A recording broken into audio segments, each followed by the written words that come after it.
संत रामदास सांगतात, वय 10 पण नृपती, पण वृद्ध तया सॅल्यूट मारती, म्हणजे नमस्कार करती. वय 10 सगळ्यात छोटा योगी असेल तर तो ज्ञानोबा आहे.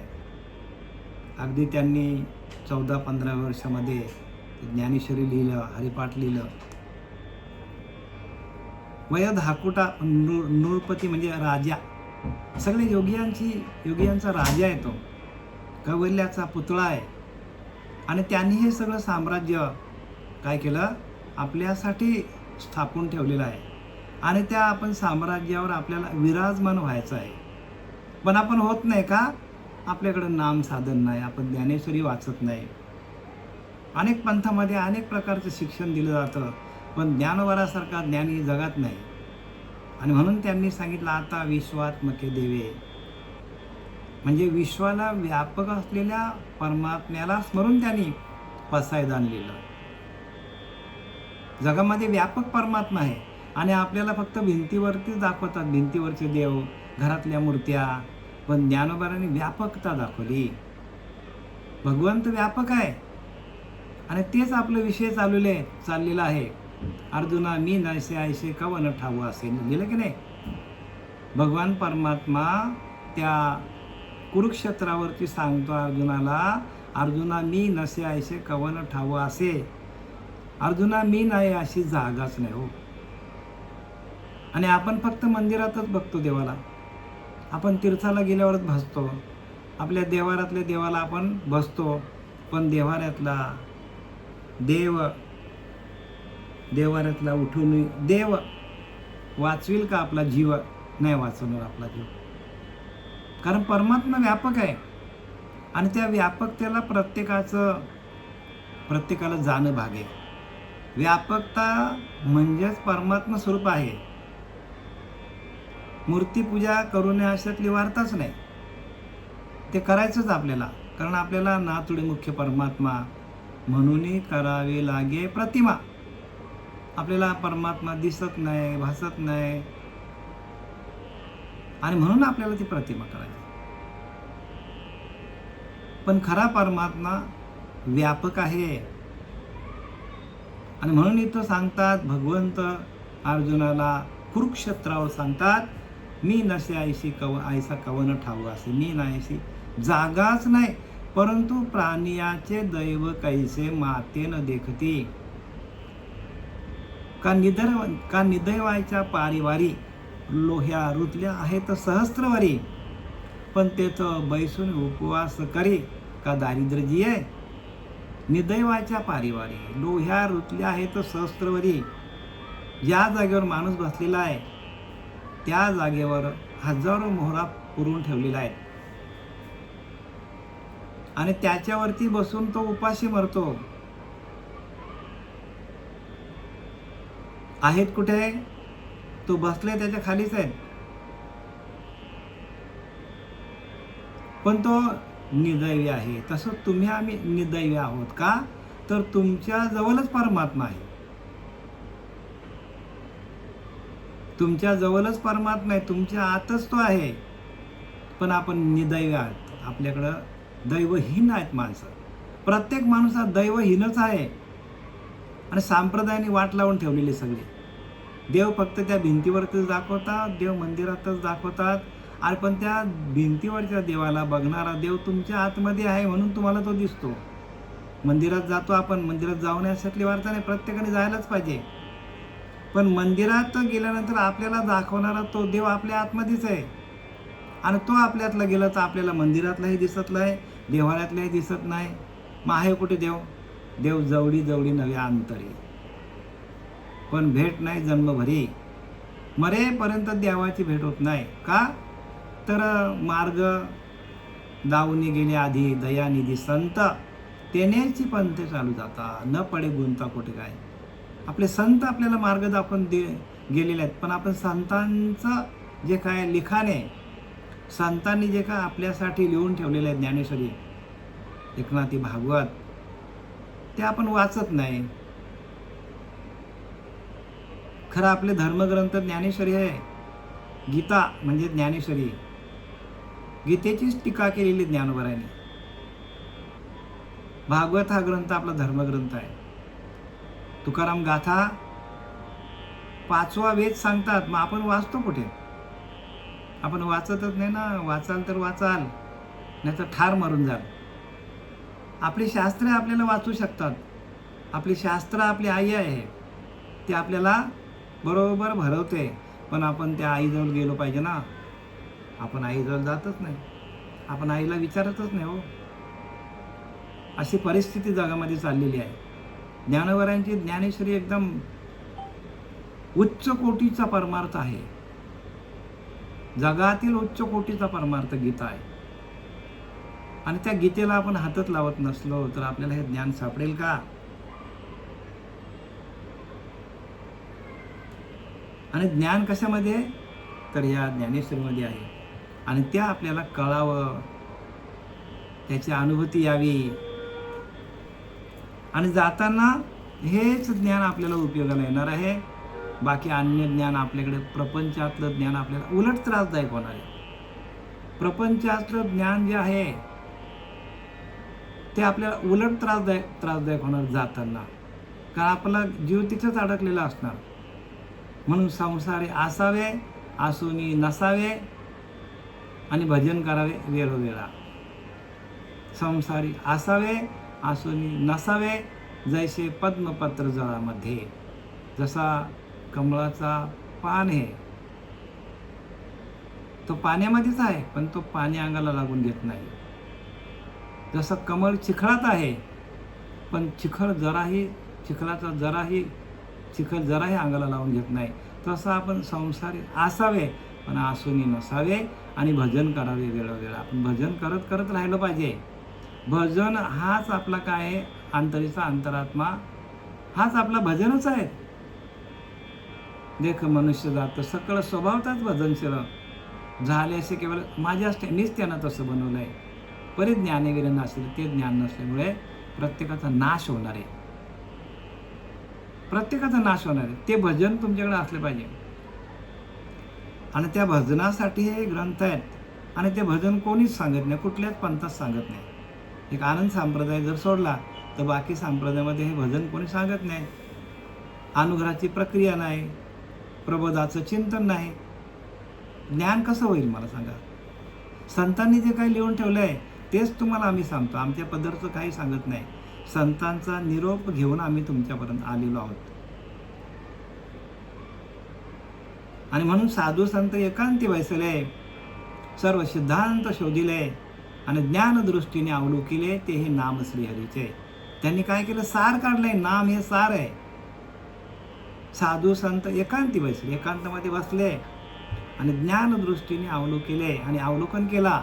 ज्ञान चक्षुबुद्धीने त्यांनी काय केलं? अवलोकन केलं की ह्या कलियुगामध्ये प्रत्येक जड जीवाला तारण्यासाठी उपाय काय करायला पाहिजे? तर एक नाम आहे, आणि ते नाम आपल्याकडे असलं पाहिजे. ते नाम कोणाकडेच नाही. काहीतरी आपले मंत्र देतात, हा मंत्र घ्या, तो मंत्र घ्या, स्वतःच्या मनाचे मंत्र तयार करतात आणि लोकांना देऊन टाकतात. पण नाम कलियुग जर हरीच्या नामे असं लिहिलेलं आहे संतांनी. संतांचं सांगणं काय ते घ्या, कोणालाही संत समजू नका, नाही तर आपली फजिती होणार आहे. आपल्या समोर एवढे पोथ्या पुराण पडल्यात, आपल्यासाठीच लिहिल्यात ज्ञानोबराय तुकोबरायांनी, नाथ भागवतामध्ये, नाथबाबांनी.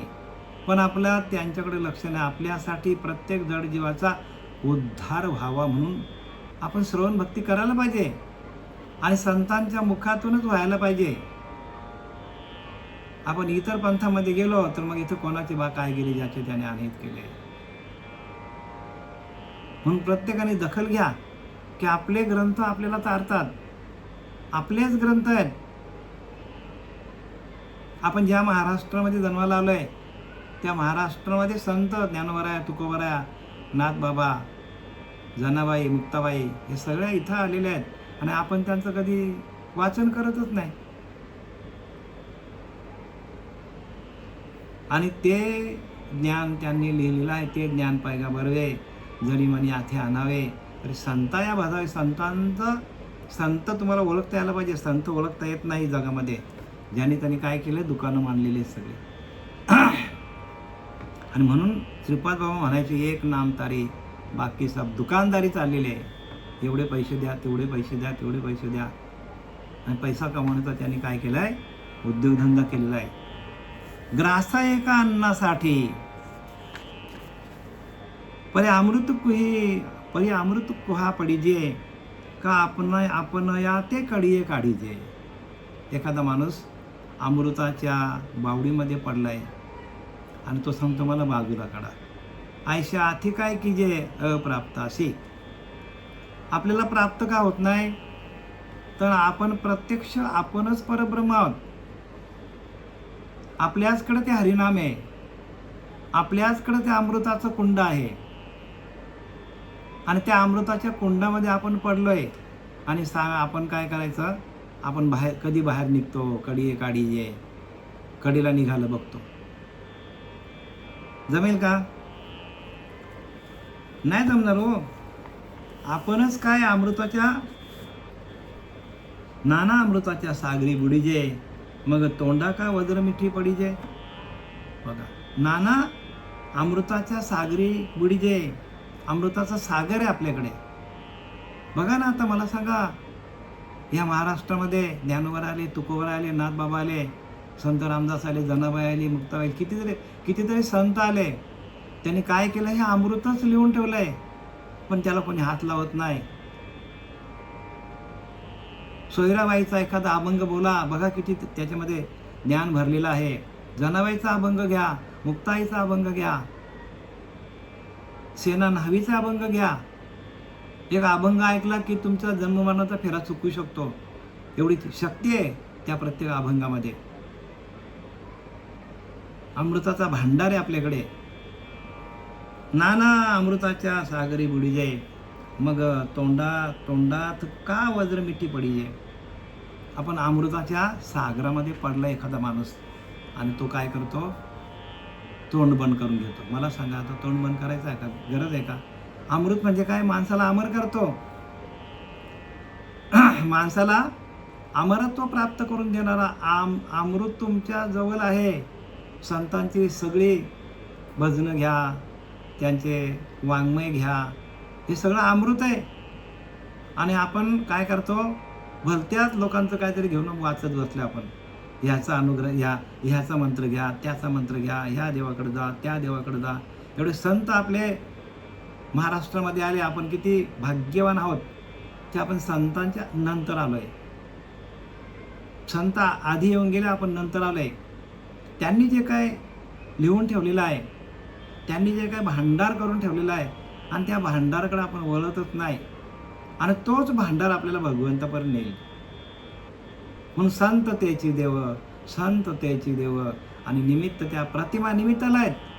संतच देव आहेत, पण त्या संतांचं कोणी वाङ्मय घेत नाही का, तर अटी आहेत तिथे. माळ घालायला पाहिजे गळ्यामध्ये, मांसाहार बंद करा. जोपर्यंत आपलं अंतःकरण शुद्ध नाही तोपर्यंत ज्ञान कसं कळेल आपल्याला. आता एखादा आरसा आहे, त्या आरशावरती बरीच धूळ आलेली आहे. आपण चेहरा बघायला जाऊ, दिसेल का आपल्याला? नाही दिसणार हो, पुसायला लागेल.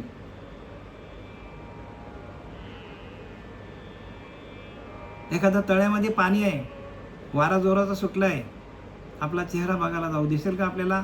तो वारा थांबायला लागेल. वारा थांबला आणि जर पाणी शांत झाला तर तळापर्यंत सगळं दिसेल. तसं आपण एका जागेवर थांबायला पाहिजे. ठाईचं बैसुनी करा, एकचित्त आवडी आनंद व्हावा. एका जागेवर बसा, एकांती उगेच बैसावे, त्याने समजून घ्यावे. समजून घ्या, एका जागेवर बसा, ध्यान करा, स्थिर व्हा, तुमचा अंतरंग शुद्ध करा. अंतरंग जोपर्यंत शुद्ध होत नाही तोपर्यंत आपल्याला ज्ञान कसं कळेल. आणि जे अंतरंग अशुद्ध अंतकरणामध्ये असलेलं ज्ञान जर एखाद्याला कळतो म्हणजे त्याचं अंतकरण अशुद्ध आहे. आणि शुद्ध ज्ञान कसं आहे, शुद्ध ज्ञान लवकर कळत नाही. शुद्ध ज्ञानासाठी आपल्याला श्रीगुरूंना शरण जावा लागतो, नाम घ्यावा लागतो, ध्यान करावा लागतो. ध्यानाशिवाय नाही. म्हणून सुंदर ते ध्यान उभे विटेवर लिहिले की नाही. सुंदर ते ध्यानच सुंदर आहे. हरिपाठातला पहिला अभंग, सुंदर ते ध्यान उभे विठेवर. म्हणजेच ध्यानच सुंदर आहे. आणि ते सुंदर ध्यान आपल्याला करण्याची सवय लागली तर आपल्याकडं अंतःकरण सुंदर होईल, अंतःकरण मृदू होईल, अंतःकरण शुद्ध होईल. मैल कुठे? अंतःकरणामध्ये आहे. तो गेलाच नाही आपल्याला, आपला मैल. तर आपल्या आतमध्ये भगवंत येऊन बसेल का? भगवंताला बसायला जागा आहे कुठे? तुकोबाऱ्या ओरडत होते तेव्हा, आता पण तेच सांगतात तुकोबाऱ्या, आता पण तुकोबाऱ्या तेच सांगतात, देव घ्या कोणी देव घ्या, आयता आला घर पुसणे. देव घ्या, नाही देव न घेत. का? देव न लगे साठवण्याचे रुजले जागे. ज्या ठिकाणी भगवंताला साठायचा त्या ठिकाणी सगळं प्रपंच थाटून ठेवलंय, सगळे विषय भरून ठेवले.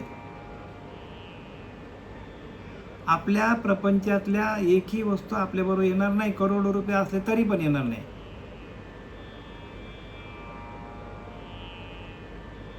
मग आपण कितीही जमा केला पैसा, प्रॉपर्टी, तरी पण आपल्याला हे टाकून जावं लागेल. मग आपल्याबरोबर काय येणार आहे? तर आपल्याबरोबर नाम येणार आहे, नाम. आणि ते नाम पण ज्ञान स्वरूप झाल्यानंतर ते नाम पण नंतर बाद होतं, लक्षात घ्या. आणि म्हणून प्रत्येकाने काय करा? तर नामस्मरण करा. नामस्मरण निरंतर त्याची जाणावे पुण्य शरीर. निरंतर नामस्मरण पाहिजे. ग्रासा एका अन्नासाठी अंधू धावत आहे किरीटी. अरे अर्जुना, एका घासासाठी आंधळा माणूस धावतो. एक घास मिळावा म्हणून तो धावतो. कोणीतरी सांगितलं एका त्या आंधळ्याला, जा लवकर जा, त्या मंदिरामध्ये जेवणावर आहे आणि आत्ता बंद होईल, लवकर जात. आंधळा धावत सुटलाय. धावतो पण त्याच्या आढळला चिंतामणी पायी लोटी आंधळेपणे. पण त्याच्या धावताना त्याच्या पायाला चिंतामणी लागला तरी त्याच्याकडे लक्ष नाही. तो धावतच सुटले, एका घासासाठी धावत सुटले. आणि तो चिंतामणी त्याच्या पायाला लागून गेला. त्या चिंतामणीकडे त्याचं लक्षच नाही. तो चिंतामणी जर त्याला सापडला असता तर तो जे चिंतील, ज्याचं चिंतन कराल ती गोष्ट त्याला मिळाली असती. ज्याचं चिंतन करणार ती गोष्ट त्याला मिळणार. संसारातली काय, प्रपंचातली काय, आध्यात्मिकातली काय, सगळ्या गोष्टी त्याला मिळाल्या असत्या. पण तो धावत सुटलाय. तशी आपली अवस्था झालेली आहे. आपण काय करतो? या प्रपंचाच्या मागे धावत सुटलोय. पण आपल्याला चिंतामणी मिळालेलं आहे. ते नाम हे काय आहे? चिंतामणी आहे. आणि ते तुम्हाला आम्हाला मिळालेलं आहे. पण त्याच्याकडे आपलं लक्षच नाही. आपण प्रपंचामध्ये धावत सुटले. का चिंतामणी आली हाते, सदा विजयवृत्ती मनोरथी. तैसा मी पूर्ण काम निवृत्ती नाथे. तैसा मी पूर्ण काम निवृत्ती नाथ. कोण म्हणतो? ज्ञानोबा सांगतात. का चिंतामण आली हाती.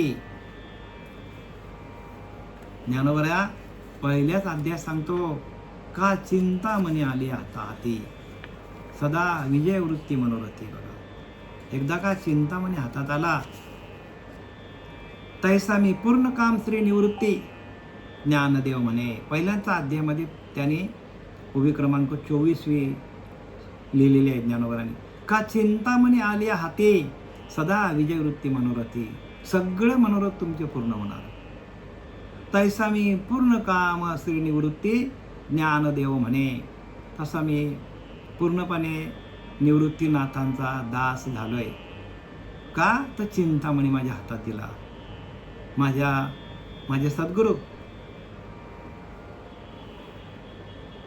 माझे सद्गुरू निवृत्तीनाथाने माझ्या हातामध्ये चिंतामणी दिला.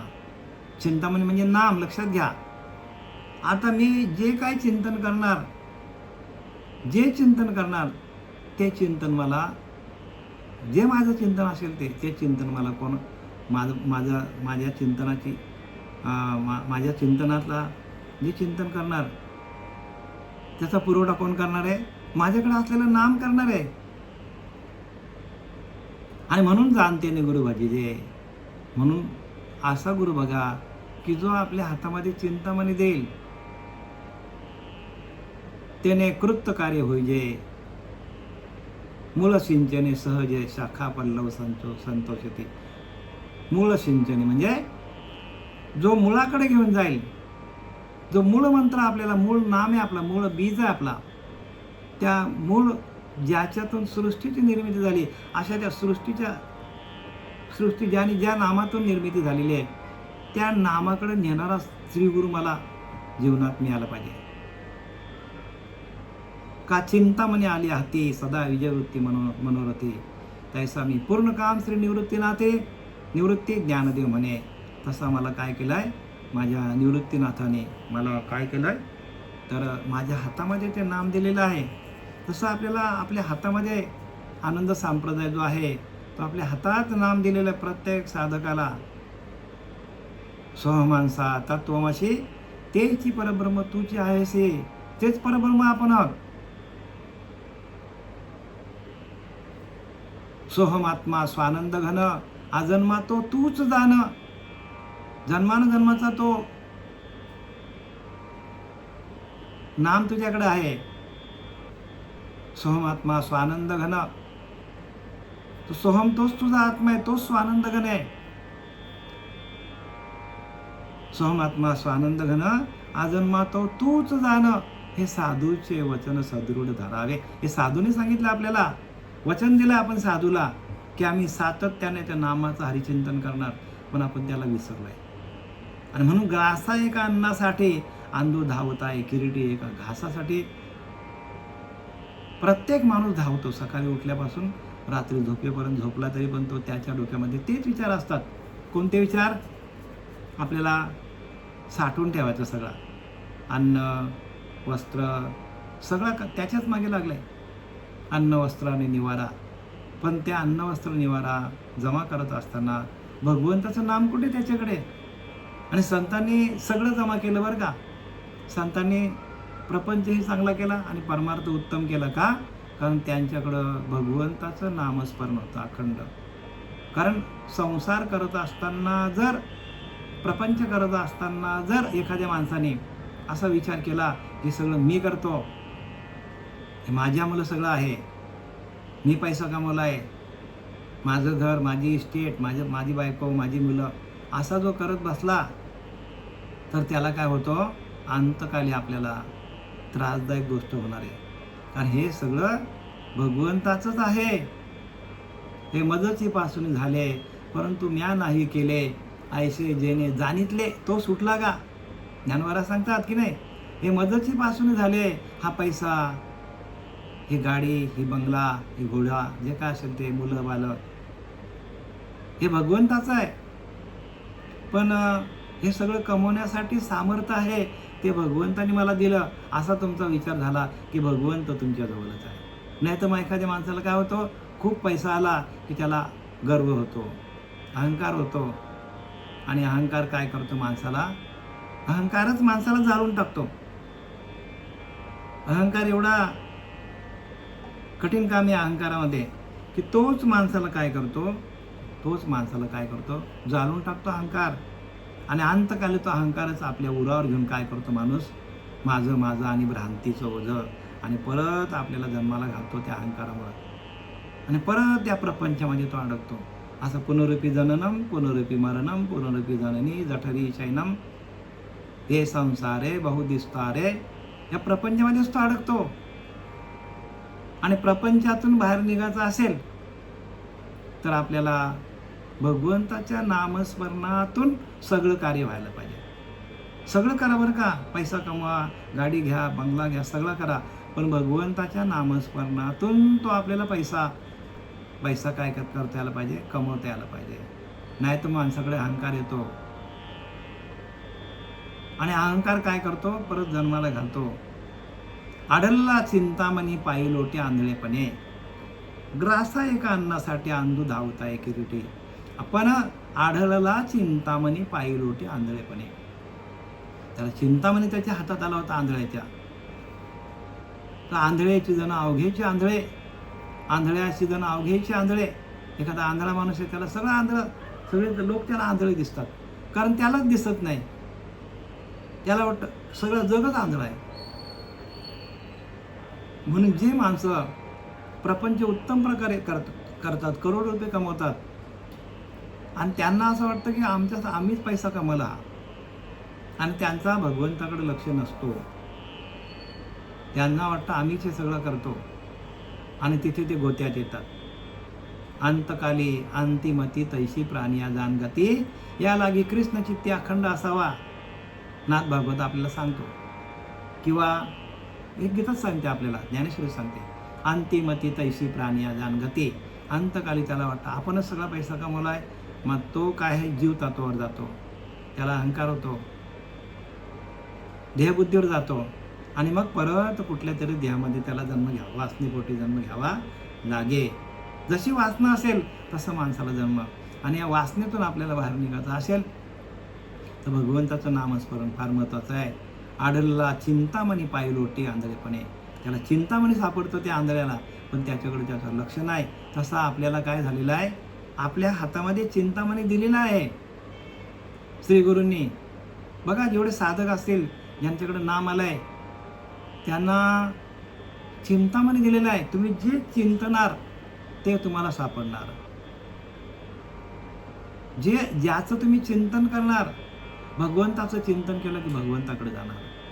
प्रपंचाचं चिंतन केलं तर प्रपंचाचा थाटमाट तुमच्याकडे असणार. विषयांचं चिंतन केलं तर विषयांकडे जाणार. मग आपण चिंतन कसलं करायचं? जर नाम मिळून पण काही लोक फक्त प्रपंचाचंच चिंतन करतात. कसं होणार माझ्या मुलीचं, कसं होणार माझ्या मुलाचं, घर नाही राहायला, वगैरे वगैरे जे काय अडचणी असतील त्या. पण त्या सगळ्या अडचणी पुरवणारा कोण आहे? भगवंत आहे. जर एखाद्याला ते मिळत नसतील तर मग त्याचं प्रारब्ध त्याला आडवं येतं. मागचे प्रारब्ध असतात, आणि ते प्रारब्धाचा भोग भोगल्याशिवाय सुटत नाही. प्रारब्ध आहेत, त्या प्रारब्धाप्रमाणे आपल्याला ते सगळं मिळत असतं. नाही तर सगळीच माणसं श्रीमंत झाली असती. मग ह्या जगामध्ये काही भिकारी आहेत. काही लोक भिकारी रस्त्यावरच जीवन जगतात, आणि काही लोक जे आहेत ते अगदी गडगंज श्रीमंती त्यांच्याकडे, आणि काही लोक अगदी सामान्यपणे जीवन जगतात. ह्याला कारण काय? ह्याला कारण त्यांचे कर्म आहेत, अनेक जन्माचे कर्म आहेत, आणि कर्माप्रमाणे ह्या सगळं आपल्याला मिळत असतो. आपण कितीही प्रयत्न केले तरी कर्माचा लेखा न चुके ब्रह्मादिका. तैसे ज्ञान जाय सांडून जाये, तै ऐसे हे दशा आहे बघा. कारण ज्ञान नाही त्याला. त्या चिंतामणी त्याच्या पायाला लागलाय, पण त्याला त्याचं ज्ञान नाही, अजिबात ज्ञान नाही त्याला. आणि म्हणून काय होतं, तैसे ज्ञान जय सांडून जाये, तै ऐशी ही दशा होय. कारण त्याला तो चिंतामणी आहे, त्याचं ज्ञानच नाही, त्याला पायाला लागला त्याच्या.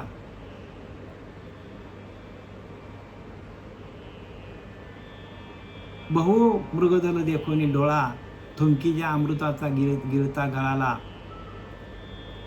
बहु मृगदल देखोनी डोळा, ज्ञानोबा सांगतात, थुंकीजे अमृताचा गिळता गळाला, का तोडीला परिसु गळा शुक्तिका लाभे. काय सांगतात? बहु मृगदल देखोनी डोळा, म्हणजे मृगजल त्याला दिसतो, खूप असं वाटतं खूप पाणी आहे सगळा, आणि त्याच्या मुखामध्ये अमृत साठून ठेवलेलं आहे त्याने, आणि त्या मृगजलाकडे बघतो, आणि तोंडामध्ये अमृत तो टाकून देतो. विचार करा. आता तो अमृत जर त्यांनी गिळला असता तर तो काय झाला असता? अमर झाला असता. म्हणजे परत जन्म मरणाच्या फेऱ्यातून मुक्त झाला असता तो. पण त्याला ओढ कसली लागली त्याला? मृगजलाची. अरे बापरे, एवढा मृगजला आपण टाकून देऊ हा, आणि त्या मृगजलाच्या मागे पाळायला लागला. का तोडीला परीस बांधिला गळा शुक्तिका लाभे. तसं आपल्या गळ्यामध्ये परीस बांधलेला आहे. परीस म्हणजे ज्या लोखंडाला लागेल त्याचं सोनं करणारं परीस आहे. पण एक चमकणारी त्याला शुक्तिका दिसली, गारगोटी दिसली, आणि ती बांधायला गळ्यात घेतली, आणि तो परीस फेकून दिला. म्हणजे थोडक्यात काय सांगायचं, की एखाद्याच्या नशिबामध्ये जी गोष्ट नाही आहे ती त्याला भेटत नाही. नशीब आपले प्रत्येक माणूस नशीब घेऊन आलेला आहे. नशिबापुढे कोणाचंच काय चालत नाही. म्हणून केले कर्म झाले त्याची भोगा आले, उपजले मेले असे किती. नाथ बाबा सांगतात, केले कर्म झाले तेची भोगाले, उपजले मेले ऐसे किती, आले किती न गेले किती. जे कर्म केले तेच आपल्याला भोगात. म्हणून कर्माचा लेखा न चुके ब्रह्माधिका. म्हणून कर्म केलेचे करावे, ध्यान धरलेचे धरावे आणि विवरलेची विवरावे. पुन्हा पुन्हा निरूपण बघा. कर्म करा, ध्यान पण धरा आणि विवरलेची विवरावे. पुन्हा पुन्हा निरूपण. परत परत ऐका, परत परत ऐका. ज्ञानोबाराय काय सांगतात, तुकोबाराय काय सांगतात, नाथ भागवत काय सांगतो, परत परत ऐका आणि तुम्ही तुमचे कर्म सुधारून घ्या. आपलेच कर्म आपल्याला काय करतात, पुढे आपल्याला त्रासदायक ठरतात. तैसे ज्ञान जाय सांडून जाये. ज्ञानाला आपण टाकलंय. आपण ज्ञान म्हणजे काय, आपणच परब्रह्म आहोत, आपणच परब्रह्म आहोत. अहम ब्रह्मास्मी, आपणच ब्रह्म आहोत. तय ऐशी दशा आहे, आपणच परब्रह्म आहोत. हे आपण सोडलंय आणि आपण नको त्या देवांच्या मागे लागलो. ह्या देवाला सोमवारी अमुक मंदिरामध्ये, शंकराच्या मंदिरामध्ये, मंगळवारी देवीच्या मंदिरामध्ये, बुधवारी पांडुरंगाच्या मंदिरामध्ये, गुरुवारी दत्त महाराज. म्हणजे वाराला आपण काय करतो, देव बदलवतो. पण आपण त्यांना, प्रत्येक जीवाला माहित नाही की आपणच परब्रह्म आहोत. अहम ब्रह्मास्मी, आपणच परब्रह्म. तैसे ज्ञान जाय सांडून जाये, त्या ऐशी दशा होय. आपण ज्ञानाकडे वळतच नाही. आपण भक्तीच्या कसले भक्ती करतो. आपण सर्व मूर्त्यांची पूजा करत बसलो आपण. पण त्या मूर्खाला हे माहित नाही की परमात्मा आपणच आहोत. परब्रह्म ते सकळांपरते, तया असं पाहता आपणच ते. पण हे कळे अनुभवामध्ये सद्गुरू केल्या. असा गुरु करा की तुमच्याच अंतरीच्या अंतरात्म्याची ओळख तुम्हाला करून देईल. तुमचा अंतरीचा अंतरात्मा हाच तुमचा ईश्वर आहे आणि त्या आत्मदेवाची पूजा कशी करायची हे सांगणारे ते गुरु असतात. तैसे ज्ञान जाय सांडून जाये, तै ऐशी दशा आहे बघा. म्हणून की जे ते केले नव्हे ज्ञाने विन. म्हणून जे का आपण करणार ते आपल्याला काय करायला पाहिजे, तर ज्ञान स्वरूप होऊनच आपल्याला ज्ञान घ्यावं लागेल. आपल्याच आत्मस्वरूपाची ओळख घेऊन आपल्याच आत्मस्वरूपाचं आपण भजन करता करता त्या आत्मानंदामध्ये गेल्यानंतर जे ज्ञान आहे तेच खरं आहे. म्हणून स्वरूपच झाला. मग तो पडून राहिला अथवा उठून पळाला तरी तो चळेना. येथे कारण अंतरस्थिती, अंतर लागले भगवंती तोची साधू. साधू कोणाला म्हणतात, ज्याचं अंतःकरण, अंतर लागले भगवंती, आपल्या आतमध्ये असलेले त्या आत्मदेवाशी एकरूप झाले आणि त्याचं भजन अखंड करायला लागले, ते साधू आहेत. लक्षात घ्या. साधू म्हणजे कोणी दाढ्या मिशावाले नाहीत बरं का, जटाधारी, ते साधूने सांगितलं. साधू म्हणजे जे आपल्या आत्मतत्वाशी एकरूप म्हणजे भजन करतात. तुम्ही पण साधूच आहात, पण तुम्ही तुमच्या आत्मतत्वाला, आत्मदेवाला, आत्मानंदाला तुम्ही काय झाले, विसरलेत. आपण विसरलोय आपल्या आत्मस्वरूपाला, आपल्या आत्मानंदाला आपण विसरलोय. ब्रह्म आपल्या आत्मध्येच आहे. म्हणून ब्रह्मज्ञानाविना उपदेश म्हणून नाही विशेष. ब्रह्मज्ञानाचा उपदेश कोणी करतच नाही आपल्याकडे.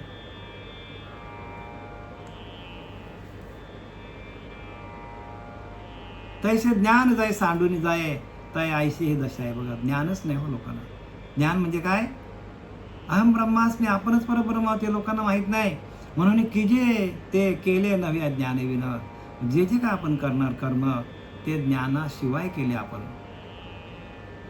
काही लोक बरेच चांगले कर्म करतात आणि सांगतात आम्ही चांगले कर्म करतो. चांगले कर्म करा, पण तुमचं ज्ञान तुम्हाला नाही. चांगले कर्म करत गेला पण आपल्या आत्मस्वरूपाला आपण विसरलोय. हे ह्याला ज्ञान म्हणतात. ज्ञान कशाला म्हणतात,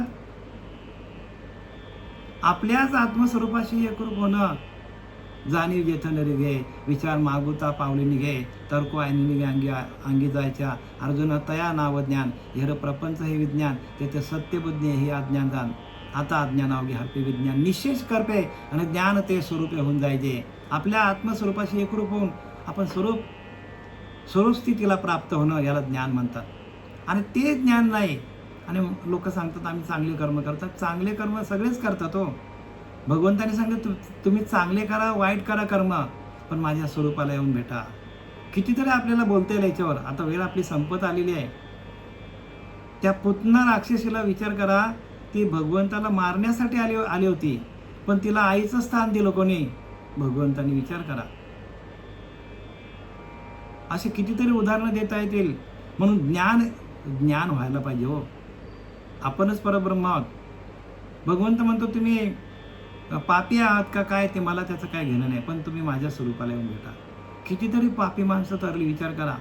7 रांजण भरेल एवढी माणसं मारली वाल्या कोलीने, आणि तो ऋषी झाला, वाल्मिक ऋषी झाला. आणि त्याच्या हातातून भगवंताने काय केलं? रामायण लिहायला लावलं. विचार करा त्याला. म्हणजे भगवंत हे बघत नाही की हा पापी आहे का, ते काय बघतो? तो भगवंत काय बघतो? आवडी देवाशी. तो ऐका प्रकार, नामाचा उच्चार रात्रंदिनं. माझं नाम घेतो ना, बस संपला. नाम हे ज्ञानस्वरूप आहे हो, अग्निस्वरूप नाम आहे. आणि तुमच्या अंतःकरणामध्ये असे सगळे पाप जाळून टाकण्याचं काम कोण करतो? नाम करतो, ज्ञान करतो. आंधळे गरुडाचे पंख हाती, ते कवने उपयोग ठाती. तसे सत्कर्माचे उपयोग ठाती ज्ञान विनवड. सरळ लिहिली ते. आंधळ्या गरुडाचे पंख जरी असले तरी त्याचा काय उपयोग? गरुड मस्तपैकी धष्टपुष्ट आहे, पंख पण मोठे आहेत, पण त्याला डोळेच नाही. जमेल का? जमेल का? डोळेच नाही त्याला.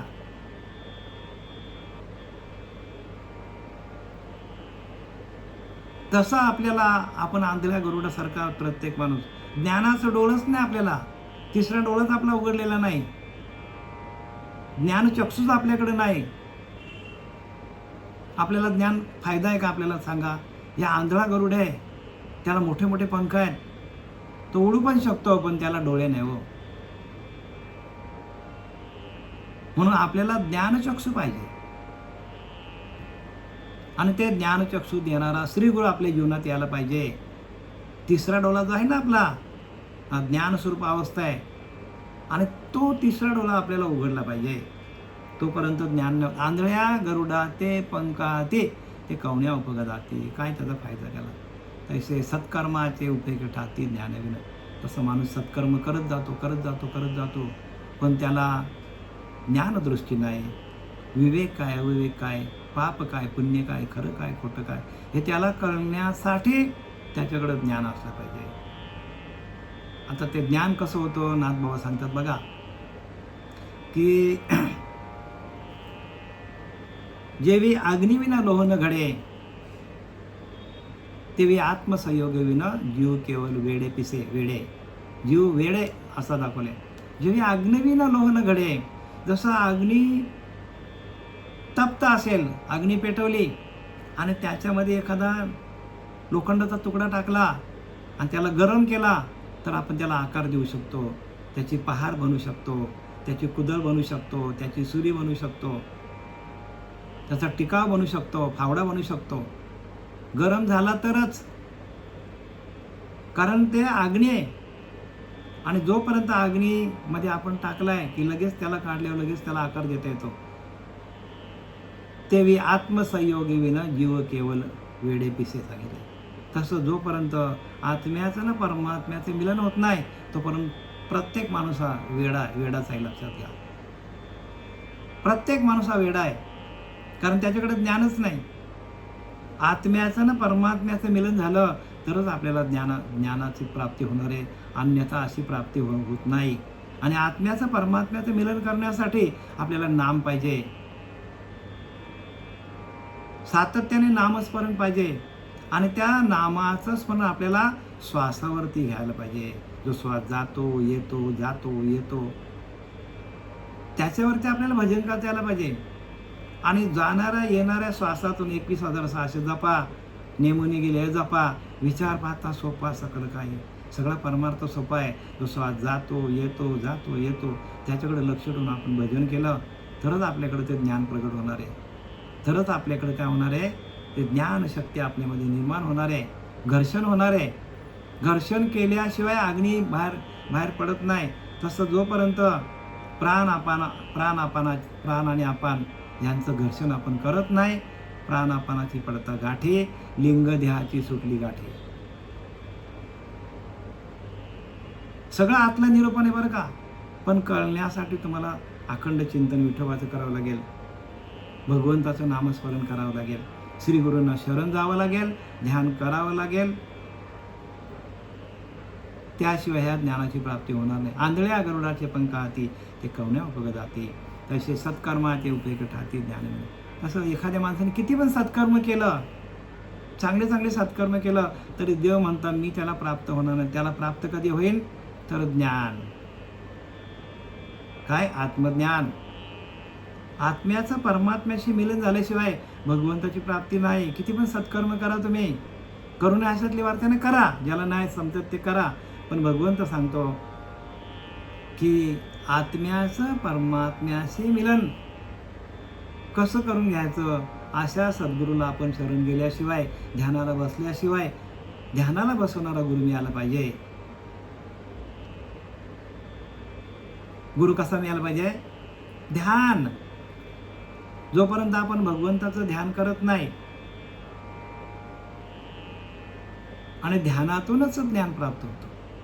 बघा, ज्ञानोबारायाने ध्यान केला, तुकोबारायाने ध्यान केला, भगवान शंकराने ध्यान केला, प्रत्येक संतांनी ध्यान केला. वाल्याकोलीने केवढे पाप केले, पण त्यांनी विचार करा किती वर्ष तप केलं त्यांनी, आणि तेव्हा त्यांना ज्ञान प्राप्त झालं. आणि आपण घरात बसून जर 1000 वर्ष तपश्चर्या करून त्यांना ज्ञान प्राप्त झालं, आपण 1000 सेकंद तर बसा. जोपर्यंत आपण ध्यान करत नाही तोपर्यंत ज्ञान कसं होईल आपल्याला? आणि ध्यानाशिवाय जे ज्ञान आहे ते आपल्याला कुठेच उपयोगाला येणार नाही. म्हणून ते लिहिले सत्कर्माचे तैसे सत्कर्माचे उपयोगी ठाती ज्ञाने विन. सत्कर्म कितीही केलं तरी त्याचा काही उपयोग होणार नाही, कारण ज्ञान नाही, त्याला ज्ञान म्हणत नाही. ज्ञानासाठी आपल्याला काय व्हावं लागेल? तर आपल्याच आत्मतत्वाशी एकरूप व्हावं लागेल, आपल्याच आत्म्याचं आपल्याला ध्यान करावं लागेल, अंतर्मुख व्हावं लागेल. म्हणून काय म्हणतात? ज्ञान म्हणजे आत्मज्ञान पहावे आपणासे आपण, मुख्य देवा असं जाणावे, सत्य स्वरूप ओळखावे, नित्यानित्य विचारावे या नाव ज्ञान. याच्या दृश्य प्रकृती सरे समल द्वैत निवारे या नाव ज्ञान. मी आणि परमात्मा वेगळा नाही, मीच परब्रह्म आहे, असा ज्यावेळेला तुमचा भाव तयार होईल त्यावेळेला ज्ञान तुमच्याकडे आपोआपच प्रगट होईल. कारण तुम्ही, प्रत्येक माणूस हा ज्ञान स्वरूपच आहे. झालेली शिवा आपल्या सच्चिदानंद सद्गुरू श्रीपाद बाबा, रामदास बाबा, नारायण बाबा, नाना बाबा, पांडुरंग देवेकर बाबा यांच्या चरणी समर्पित करीत आहे. कुंडलिकावरती हरी विठ्ठल श्री ज्ञानदेव तुकाराम पंढरीनाथ भगवान की जय. माऊली ज्ञानेश्वर महाराज, जगद्गुरु तुकाराम महाराज की, शांती ब्रह्म एकनाथ महाराज की जय. अवधूत चिंतन श्री गुरुदेव दत्त श्रीपाद बाबा महाराज, सच्चिदानंद सद्गुरू श्रीपाद बाबा, सच्चिदानंद सद्गुरू रामदास बाबा महाराज की जय. सच्चिदानंद सद्गुरू नारायण बाबा, सच्चिदानंद सद्गुरू रविदास बाबा, सच्चिदानंद नारायण बाबा, सच्चिदानंद सद्गुरू नाना बाबा, सच्चिदानंद सद्गुरू पांडुरंग बाबा, सच्चिदानंद सद्गुरू शरद बाबा, प्रकाश बाबा, जय हरी बाबा, नारायण बाबा, या सर्व संतांच्या चरणी झालेली सेवा मी समर्पित करीत आहे.